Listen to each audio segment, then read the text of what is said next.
Hello and welcome to this foster care online training webinar. Autism, what you need to know. I'm your host, Dr. John DeGarmo, founder and director of the Foster Care Institute. I'm an author of several best-selling foster care books, international speaker and trainer for child welfare agencies, and a foster parent myself. Indeed, my wife and I have been foster parents to over 60 children who have come through our homes and through our family, through our lives and through our hearts. And we've had several children who've come through our home who have been diagnosed with autism. Our goal during this Foster Care Institute webinar is to increase your awareness of what autism is, how children and families might suffer from it, and how to best address it. Indeed, participants will increase their awareness of autism and how it impacts lives, and gain an understanding of how to develop and implement strategies designed to aid children who are diagnosed with autism. Just the other day, my wife and I were told that one of the children that we have in our home was diagnosed with autism. My wife and I quickly agreed that so many children are often misdiagnosed with autism. Many questions about autism. What is it? How does it affect a child? What can a family do? Well, before we look at all that, let's examine specifically first what autism is. Autism is a developmental disorder. Autism is most often characterized by challenges or difficulties that a child might face, challenges and difficulties associated with social interaction and communication with other people, schoolmates, peers, friends, families, parents, adults, as well as repetitive behavior that is repeated over and over again. So again, this developmental disorder is characterized most often by the disorders or challenges a child might face that are associated with both social action with communication with others, as well as behavior that is repeated over and over.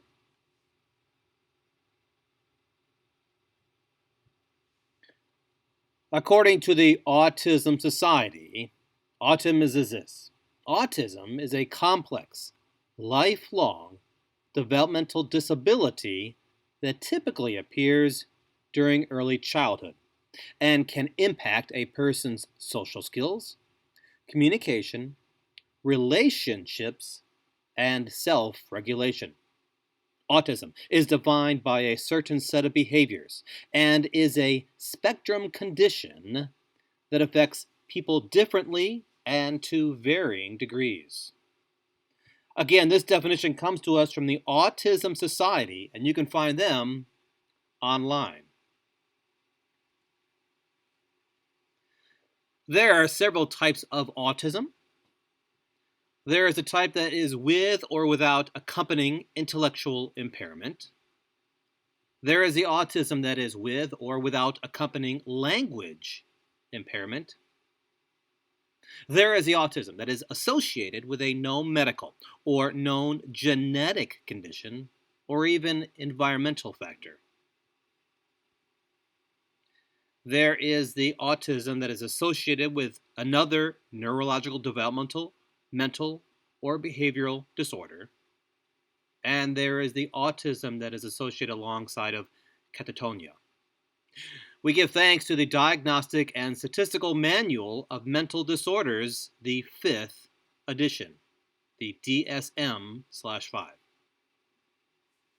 So now that we've seen what autism is, let's look at some signs that you need to be able to recognize in order to determine if your child has autism or not.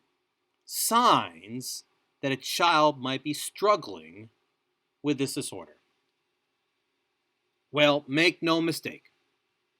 The signs of autism, they can very much vary widely.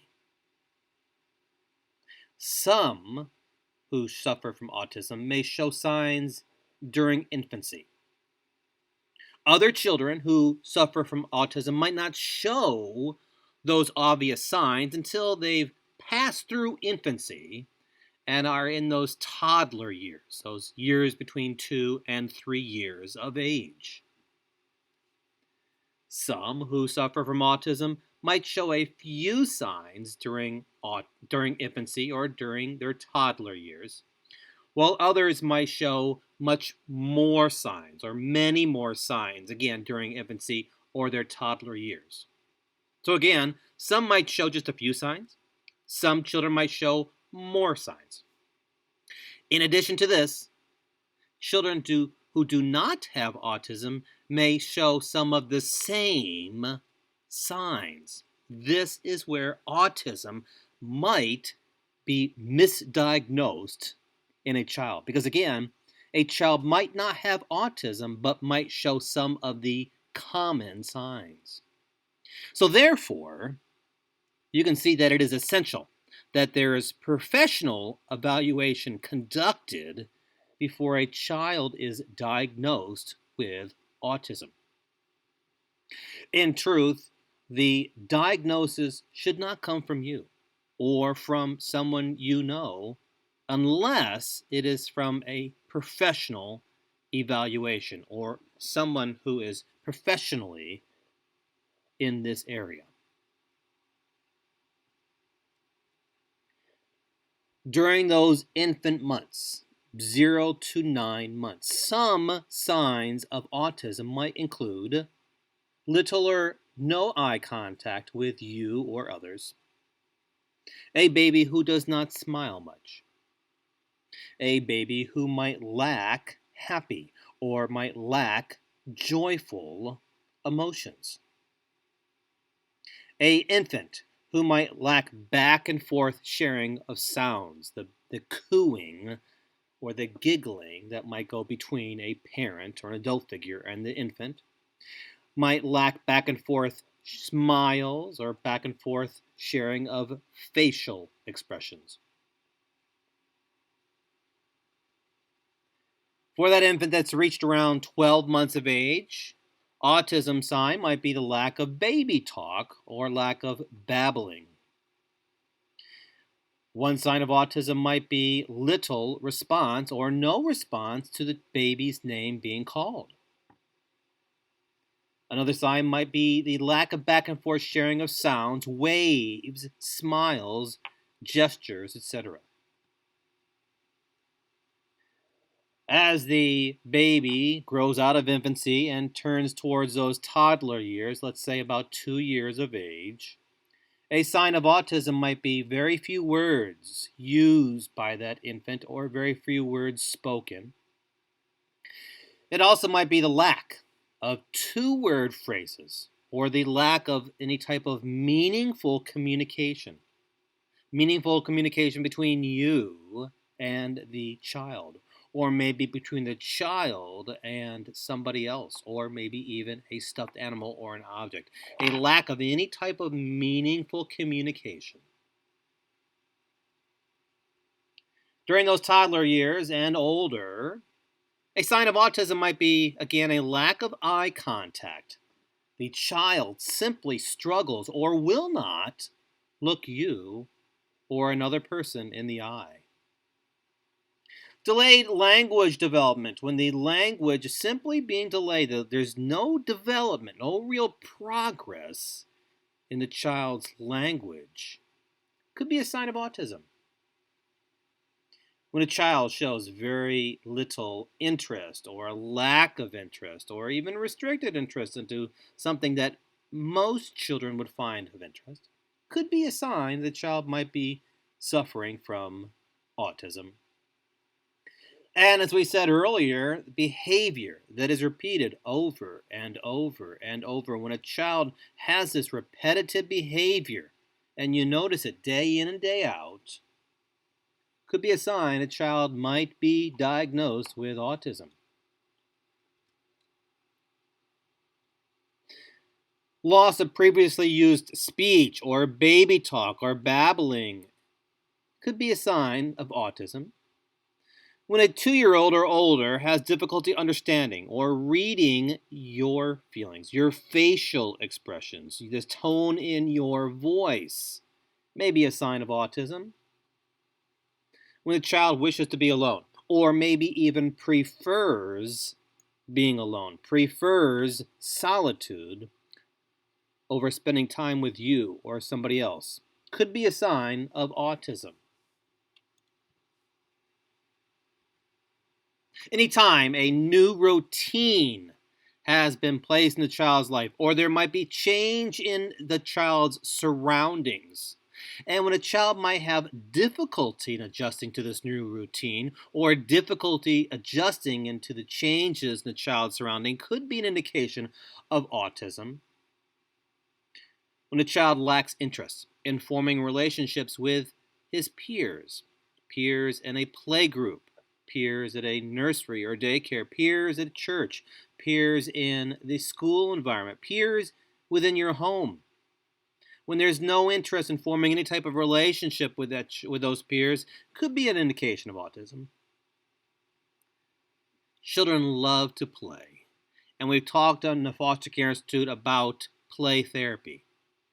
When a child has difficulty pretending when in play, could be an indication of autism.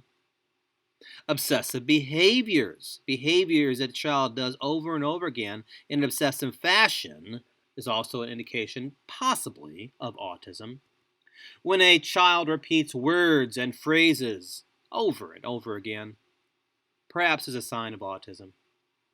Another sign of autism might be unusual reactions. A child may have an unusual reaction to the way things might smell, or perhaps the way things might taste or sound or even feel. When a child has those strange and unusual reactions to those senses, may be a sign of autism. When a child plays the same toy in the same way on a consistent basis, could be a sign of autism. When children have a difficulty expressing how they feel, has a hard time expressing the child might be feeling sad or lonely or happy or angry, could be a sign of autism. Again, these are all possible signs. And as we noted earlier, a child could show some of these signs and not have autism. Other characteristics of autism might be epilepsy or seizure disorder. Could be anxiety, stress, or worrying over and over again, excessive worry. Unusual eating habits or unusual sleeping habits, as well as lack of fear, or the opposite, more fear than expected, could be characteristics of autism.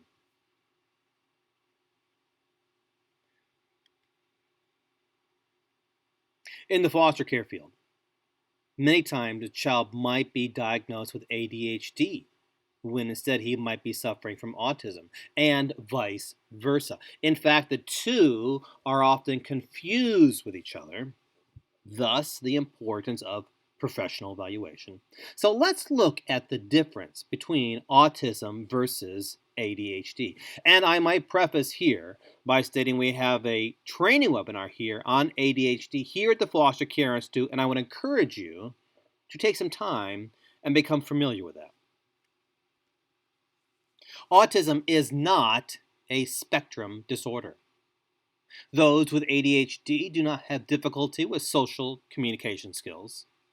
Now, one can have both autism and ADHD at the same time. Again, watch the training webinar on ADHD at the Foster Care Institute to become more familiar with it.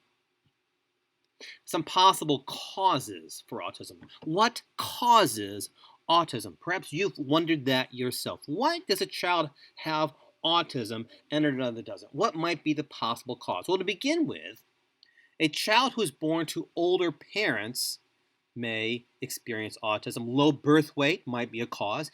Exposure to heavy metals or toxins during pregnancy might be a cause of autism. Autism can be passed through family members. Other family members may have had autism and it may have been passed through generations. History of maternal viral infections could be a cause. During pregnancy, fetal exposure to medications of valproic acid or thalidomide might be a cause of autism. And finally, metabolic imbalances could be a possible cause of autism. Now, research shows that the brain of a child with autism may look different than those who do not have this condition of autism. This same research indicates that the brain of a child with autism may grow faster than one without it during early development. So we've looked at some of the signs, we've looked at some of the causes. How does one determine if a child has autism? Well, to begin with, it is absolutely crucial, essential, and necessary to seek professional diagnosis, to successfully and accurately diagnose autism in the child. Child psychologists can help you with this. Occupational therapists can help you with this. Language and speech pathologists can help you with determining whether a child may have autism or not. The question, though, is this: how do we help a child with autism? How do we help a child who is diagnosed and suffering from autism in our own family? How do we help our family adjust to this very challenging diagnosis? To begin with, it is so important to learn about autism, which is what you're doing right now. Do your research on autism. Find out what it is and how to treat it. Educate yourself on treatment options. When you're with a professional therapist or professional counselor, when you're with somebody who knows about autism, ask questions and take part or participate in any type of discussion when it comes to treating your child with autism. You've heard me say several times, perhaps, the Foster Care Institute, that awareness equals advocacy. When you become aware of what autism is and how to treat it, then you become a stronger advocate for the child in your home. When the child is in your home, you are often the expert on the child. So spend time learning, spend time studying, spend time observing your child and what might trigger your child's disruptive behavior. Spend time learning what might elicit positive behavior from him when he's struggling. So when you're at home, spend time sitting down while the child's playing and just observe the child. When you're at the dinner table and the child should have a blow-up, observe what might have triggered that. When you're on the way to school, what might trigger the child's behavior. At the same time, watch and observe and learn what might elicit positive behavior from him, what might change his behavior into a more positive one. Acceptance is also important in helping a child. Do not focus or place emphasis on the child's challenges from autism, and do not focus on what might make him different from other children who do not have autism. Instead do this. Accept that your child is unique, and accept the special and unique attributes and qualities the child may have, or the child does have. Safety is a priority. Child needs to feel safe. A child who is suffering from autism needs to feel a sense of safety. Because a child can be triggered by noises. A child might be triggered by the nighttime or darkness or other ways, unexpected, ways that you are not prepared for. So ensure that he is safe. Remind him on a day-to-day basis that he is safe. Make sure he feels safe, that he knows he is safe, that he hears you saying he is safe.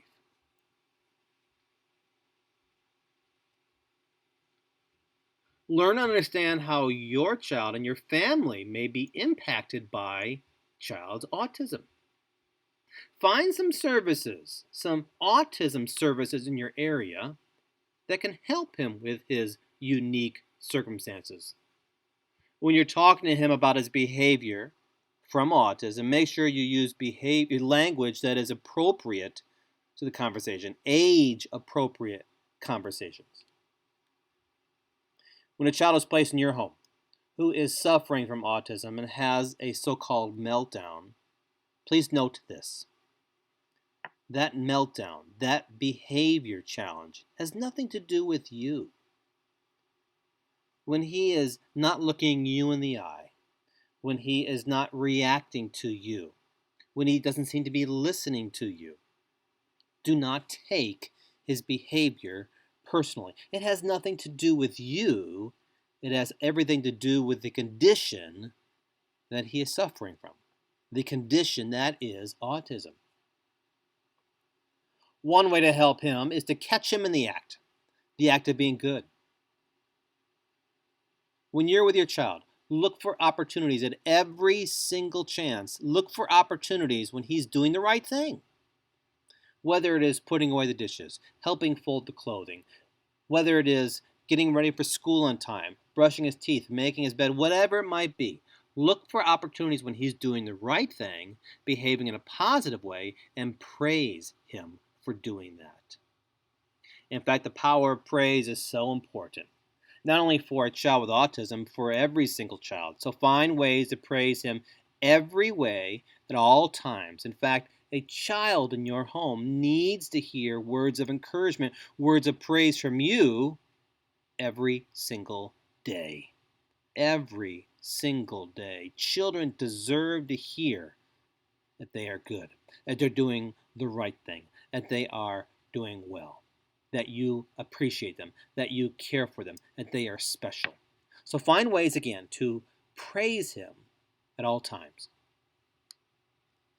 Those children who suffer from autism and are diagnosed with autism need routine.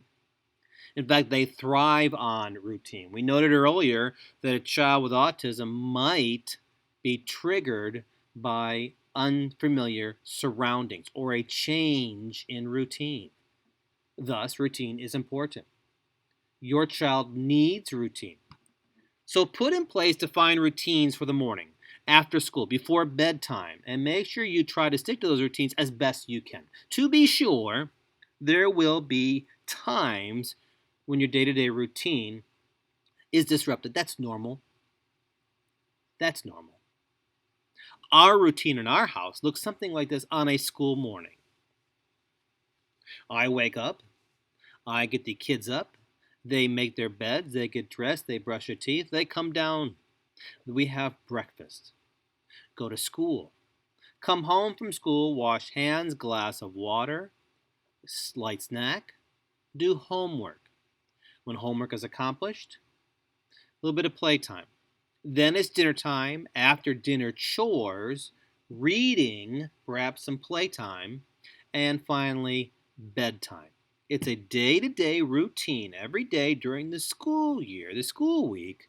So the child knows the routine, what the routine is. Remember, children in foster care who are placed in your home often have never had any type of routine in their life. Or your routine may be very different to them. Try to stick to your routine as best you can. To be sure, there will be exceptions. Allow them to be part of the routine. Allow them to participate in helping to clean the dishes, or maybe to make dinner, or to read you a story, or to help you with breakfast. And of course, allow for flexibility when needed. Perhaps there might be visitation or doctor's appointments. Maybe there is a sporting event or a musical event. Maybe there's a special movie on. Or maybe they want to stay up a little bit later because they've been playing. If there is any type of autism support group in your area, I encourage you to join it so you can learn more about what autism is and perhaps get some tips from those who have experienced it, as well as get support. Foster parent support groups are absolutely essential for every foster parent. Try to join a foster parent support group in your area where you live.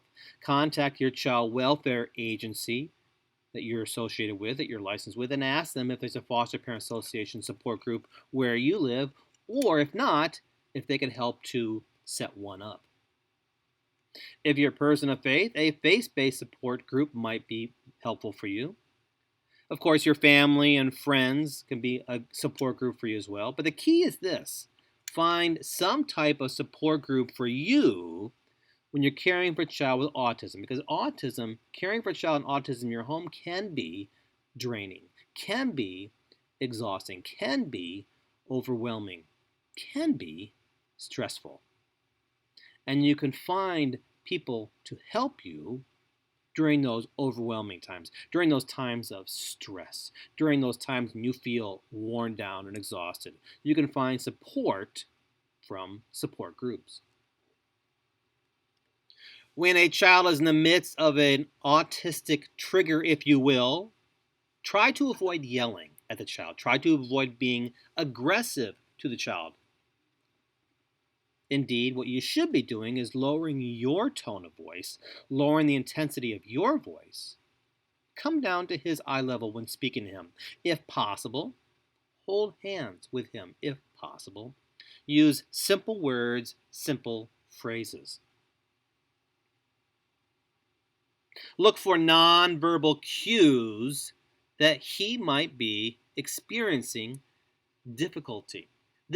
We talked about this earlier, observing the child, observing what might trigger him, looking for signs. Well, look for those non-verbal signs or cues, if you will, that he might be struggling.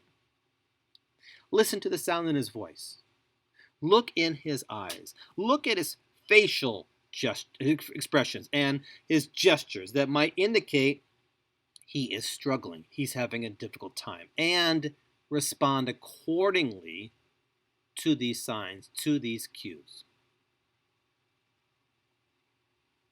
A child who is suffering from autism and is having a difficult time, there is no attempt, there's no reason, there's no reason to argue or reason with him.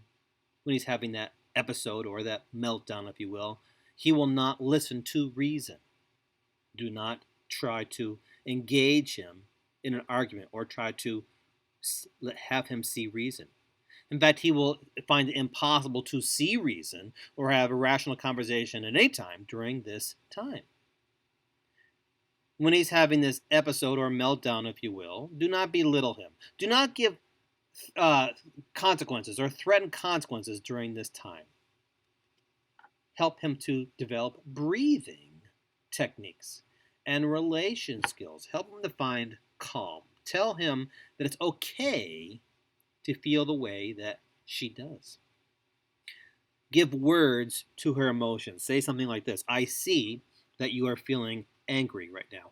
I see that you're feeling frustrated. I hear that you're struggling. I hear that you're confused right now. Give words to their emotions. For that child who is suffering from autism and is having that so-called meltdown, if you will, and when they're overwhelmed and struggling, find a space for them to find relief in, a safe space, if you will. That safe space might be outside in your yard. Make sure, though, that when the child is outside, that they are fully supervised and monitored by you and that it is safe. Maybe their safe space is in a bedroom. Maybe their safe space is in a tent or a corner of the room. Maybe their safe space is watching a favorite movie. This allows them to overcome that feeling of being overwhelmed or overcome the time they're struggling with. Many children who are diagnosed with autism are hypersensitive to light, to smells, to sounds, taste, and touch. So you can help your child by determining what your child might be sensitive to, or which of these might trigger the child's behavior. When you do this, when you are able to determine what he might be sensitive to, this allows you to better prevent any challenges or difficulties for him and his behavior. You also might want to consider sensory toys as well. Now, you can find out what sensory toys are and a whole bunch of options to purchase sensory toys through a quick search online. Indeed, if your child is young, I would encourage you to do an online search and look for sensory toys and perhaps purchase some that you feel would be a best fit for them. Some children may benefit by a weighted blanket. A weighted blanket are known to help with sensory issues, and weighted blankets also help bring a feeling of security to a child. You can find out a lot more about weighted blankets in our webinar, Sleep Anxieties, here at the Foster Care Institute. Yes, your child does have autism, and yes, he may be struggling, but he's still a child. So encourage him to play, encourage him to color and draw, encourage him to use his imagination. If he wants to get dirty, it's okay. Allow him to get dirty. Remember, he's still a child. Many children who suffer from autism are cooped up all day long, so to speak, with school, with counseling, with therapy, perhaps visitations and doctor's appointments. Make sure you encourage him to get physical exercise. This helps to alleviate some of the challenges he might be experiencing. Besides professional therapy, there's a number of other forms of therapy that your child might benefit from. Play, music, art, animal therapy are fantastic forms of therapy that you can do within your own home. Forms of therapy that can perhaps help your child. We talk about this in the webinars Trauma-Informed Parenting Part 1 and Trauma-Informed Parenting Part 2 here at the Foster Care Institute, as well as several other webinars. Group therapy or group support, not only for the child, but perhaps for your family and maybe your marriage, can be helpful. And you might want to consider medication, but we will look at that in a little bit. Now, be realistic and be reasonable about your expectations with a child with autism in your home. Just because he might be getting treatment, professional treatment, or maybe you are carefully monitoring his triggers and he has a weighted blanket and he might be on medication, still have reasonable and realistic expectations. Don't expect therapy. Don't expect treatments to quickly and completely resolve all issues. At the same time, don't believe that simply giving the child in your home all of your unconditional love is going to be a fix either. When it comes to school, introduce yourself to your child's teachers and counselors and administrators. Exchange contact information with them. Give your child's teachers and counselors, and perhaps even administrators, your email address, your phone number, how they can get in contact with you if they should ever need to get a hold of you throughout the school day. Volunteer. Be seen in the child's school, letting the teachers know that you are a parent that is engaged. You are a parent that is involved. You are a parent that wants to help. Also, try to request daily or weekly updates from your child's teachers and counselors to see how he's doing in school, both academically and socially. Like foster care, there are so many misconceptions when it comes to autism. So let your friends and family members know and others in your life know what autism is and how autism affects a child. how your child is specifically having difficulty with autism. As you go about educating others that you know about autism, the challenges associated with it, when they have a better understanding, they may be more accepting of the child in their life, and perhaps it might even help you as they become advocates for the child as well. Respite care is a wonderful tool for foster parents and might be necessary while you care for a child with autism in your home. So allow yourself to have a break when you need it. Respite care allows you to recharge those batteries when you just need to do that. When the child in your home and their challenges are wearing you out, so to speak, and you are exhausted, you need to have just a little break. Let your caseworker know and ask about respite opportunities. As we said earlier, professional counseling and therapy for the child may be helpful, but when you are overly stressed, counseling may be helpful for you too. Counseling allows you to express truly how you feel without worry or concern or feeling judged. It allows you to express how you're feeling. It allows you to get it off your chest, if you will. Family or marriage counseling may also be helpful for you and your family as you care for a child with autism in your life and in your home. We mentioned medication earlier. Medications can be used to treat behavioral concerns, but the real work is done through various forms of therapy.